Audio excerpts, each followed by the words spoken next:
Shri SL. Bhyrappa. ಖ್ಯಾತ ಕಾದಂಬರಿಕಾರರಾದ Shri SL. ಭೈರಪ್ಪರವರು ದಿನಾಂಕ 28/1931 ಹಾಸನ ಜಿಲ್ಲೆಯ ಚನ್ನರಾಯಪಟ್ಟಣ ತಾಲೂಕಿನ ಸಂತೇಶ್ವರಹಳ್ಳಿಯಲ್ಲಿ ಜನಿಸಿದ್ದರು. ಎಂ.ಎ. ತತ್ವಶಾಸ್ತ್ರ ಸ್ನಾತಕೋತ್ತರ ಪದವೀಧರರಾಗಿದ್ದ ಶ್ರೀಯುತರು ಮೈಸೂರು ವಿಶ್ವವಿದ್ಯಾಲಯದಿಂದ ಚಿನ್ನದ ಪದಕವನ್ನು ಪಡೆದಿದ್ದು, ಸತ್ಯ ಮತ್ತು ಸೌಂದರ್ಯ ಎಂಬ ಪ್ರಬಂಧಕ್ಕೆ ಬರೋಡದ ಮಹಾರಾಜ ಸತ್ಯಜಿರಾವ್ ವಿಶ್ವವಿದ್ಯಾಲಯದಿಂದ PhD ಪದವಿಯನ್ನು ಪಡೆದಿದ್ದ ಅವರು ಹುಬ್ಬಳ್ಳಿಯ ಶ್ರೀ ಕಾಡಸಿದ್ದೇಶ್ವರ ಕಾಲೇಜ್, ಗುಜರಾತ್ನ ಸರ್ದಾರ್ ಪಟೇಲ್ ವಿಶ್ವವಿದ್ಯಾಲಯ, ದೆಹಲಿಯ NCERT ಮತ್ತು ಮೈಸೂರಿನ ಪ್ರಾದೇಶಿಕ ಶಿಕ್ಷಣ ಕಾಲೇಜಿನಲ್ಲಿ ತರ್ಕ ಮತ್ತು ಮನೋವಿಜ್ಞಾನದ ಉಪನ್ಯಾಸಕರಾಗಿ ಸೇವೆ ಸಲ್ಲಿಸಿದರು. ಆಧುನಿಕ ಭಾರತದ ಜನಪ್ರಿಯ ಕಾದಂಬರಿಕಾರರಲ್ಲಿ ಒಬ್ಬರಾಗಿದ್ದ ಶ್ರೀಯುತರು ಸಮಗ್ರ ಅಧ್ಯಯನ ಮಾಡಿ ವಿಮರ್ಶಿಸಿ ತಮ್ಮದೇ ವಿಶಿಷ್ಟ ದಾಟಿಯಲ್ಲಿ ಕಾದಂಬರಿಗಳನ್ನು ರಚಿಸುತ್ತಿದ್ದರು. ಸಾಹಿತ್ಯದ ಹಲವು ಪ್ರಕಾರಗಳಲ್ಲಿ ಕೃಷಿ ಮಾಡಿದ್ದು, ಭೀಮಕಾಯ ಸೇರಿದಂತೆ ಒಟ್ಟು 25 ಕಾದಂಬರಿಗಳು ಒಳಗೊಂಡಂತೆ 30ಕ್ಕೂ ಹೆಚ್ಚು ಕೃತಿಗಳನ್ನು ರಚಿಸಿದ್ದಾರೆ. ಅವರು ರಚಿಸಿದ ವಂಶವೃಕ್ಷ, ತಬ್ಬಲಿಯು ನೀನಾದೆ ಮಗನೇ, ಮತದಾನ, ಯಾನ, ಉತ್ತರಾಖಂಡ ಮತ್ತು ನಾಯಿ ನೆರಳು ಕಾದಂಬರಿಗಳು ಚಲನಚಿತ್ರಗಳಾಗಿ ನಿರ್ಮಾಣಗೊಂಡಿವೆ.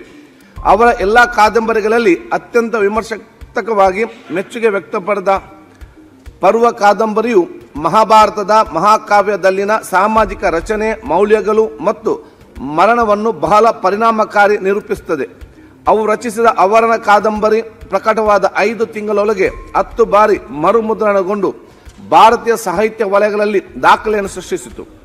ಅವರು ಅನೇಕ ಕಾದಂಬರಿಗಳು ಇಂಗ್ಲಿಷ್ ಭಾಷೆ ಸೇರಿದಂತೆ ಭಾರತದ ಹಲವು ಭಾಷೆಗಳಿಗೆ ಅನುವಾದಗೊಂಡಿದೆ.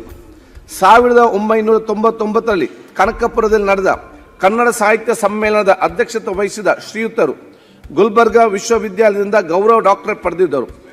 ಪದ್ಮಶ್ರೀ, ಪದ್ಮಭೂಷಣ, ಸರಸ್ವತಿ ಸಮ್ಮಾನ್, ಕರ್ನಾಟಕ ಸಾಹಿತ್ಯ ಅಕಾಡೆಮಿ ಪ್ರಶಸ್ತಿ, ಕೇಂದ್ರ ಸಾಹಿತ್ಯ ಅಕಾಡೆಮಿ ಪ್ರಶಸ್ತಿ, ಪಂಪ ಪ್ರಶಸ್ತಿ, NTR ರಾಷ್ಟ್ರ ಪ್ರಶಸ್ತಿ, ಡಾಕ್ಟರ್ ಬೆಟ್ಟಗಿರಿ ಕೃಷ್ಣ ಶರ್ಮ ಪ್ರಶಸ್ತಿ ಸೇರಿದಂತೆ